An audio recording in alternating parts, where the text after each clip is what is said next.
Oke, di sini selamat malam. Kami di sini akan mempresentasikan mengenai tugas besar Kemdat yang berjudul Menyeimbangkan Privasi dan Utilitas Solusi Generatif AI untuk Pengamanan Data Employee Attrition. Di sini kami hanya berdua, yaitu Raya Rama Davitro dan teman saya Muhammad Abil Hasan.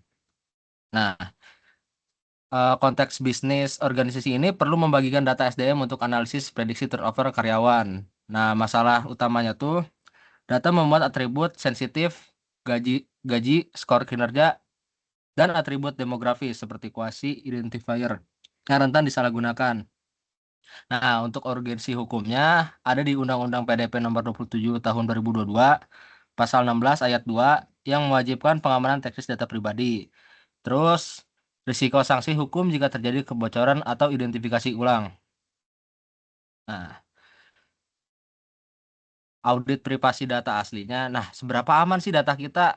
Hasil audit data mentahnya ditemukan skor anonymity-nya yaitu 1, yang artinya sangat berbahaya. Terus yang kedua 84,9% data pada 4.982 baris. Ini bersifat unik. Terus untuk ancaman nyatanya, linkage attack, penyerang dapat mencocok profil.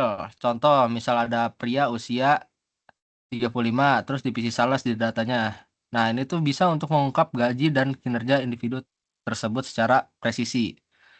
Terus, nah, random generation-nya upaya awal dengan menggunakan data sintetis dibuat menggunakan metode random. Identitas individu berhasil disamarkan, namun hubungan antar fiturnya hilang. Terus, pola statistiknya tidak realistis. Ini dapat membuat model machine learning gagal belajar dengan baik dan juga menunjukkan utility loss yang tinggi. Terus ada konsep solusinya tuh. Yang pertama, synthetic data generation. Nah, synthetic data generation ini fungsinya membuat data baru yang menyerupai data asli. Terus tidak memiliki hubungan langsung dengan individu asli. Terus lebih aman dibanding anonimisasi tradisional. Terus yang kedua ada CT-GAN. Nah, fungsinya tuh model GAN ini khusus data tabular. Terus mempelajari hubungan antar fitur. Terus menjaga pola dan korelasi data. Dan cocok untuk data SDM yang kompleks. Nah, tujuannya di sini kami untuk menurunkan risiko privasi data, terus mencapai k-anonymity lebih dari 3. Terus menghasilkan data sintetis yang tetap realistis. Terus tetap dapat digunakan untuk machine learning. Nah, metodologi singkatnya itu yang pertama ada audit privasi dataset, terus yang kedua eksperimen awal dengan random generation, terus yang ketiga implementasi CT-GAN, terus yang terakhir ada evaluasi untuk privasi k-anonymity-nya, terus utilitasnya TSTR. Oke, selanjutnya akan dipresentasikan oleh Abil. Baik, terima kasih Raya. Oke, di sini kita akan melihat hasil dari penelitian. Di sini kami sebelumnya melakukan sebelumnya kan telah dilakukan sebelum menjelaskan metode singkat, kita sudah menjelaskan eh, tahap-tahap sebelumnya, yaitu audit privasi dataset, lalu eksperimen awal dan generation, lalu implementasi Citigan. Nah, apa dari hasil apa dari hasil implementasi Citigan ini, kami melakukan evaluasi menggunakan tes TR atau trial on synthetic dan tes on real gitu. Di mana baseline model dari data aslinya itu didapatkan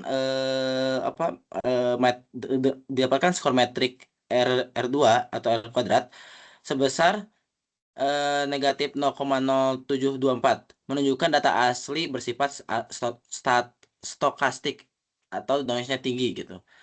Dan dengan model data sintetis atau Stigan itu didapatkan juga dengan metrik MAE, apa eh, apa secara metodologi itu kan metrik utamanya digeser ke MAE dan MSE untuk melihat kemiripan perilaku model, di mana MAE-nya sendiri bernilai 0,1594, Selisih error dengan data asli yaitu 0,02. Di mana ini selisihnya lumayan sangat kecil gitu.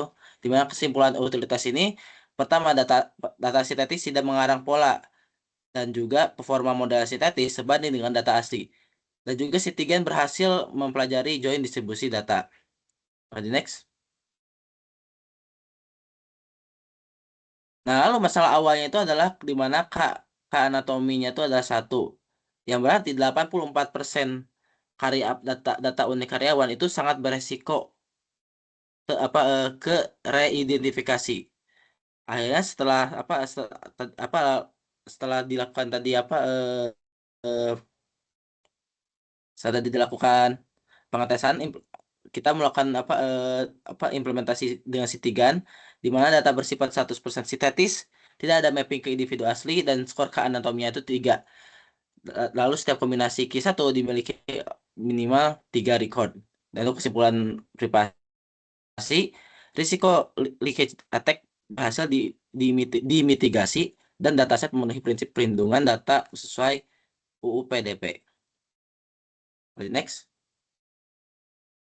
Nah, kesimpulannya itu adalah pertama, metode random generation gagal menjaga utilitas.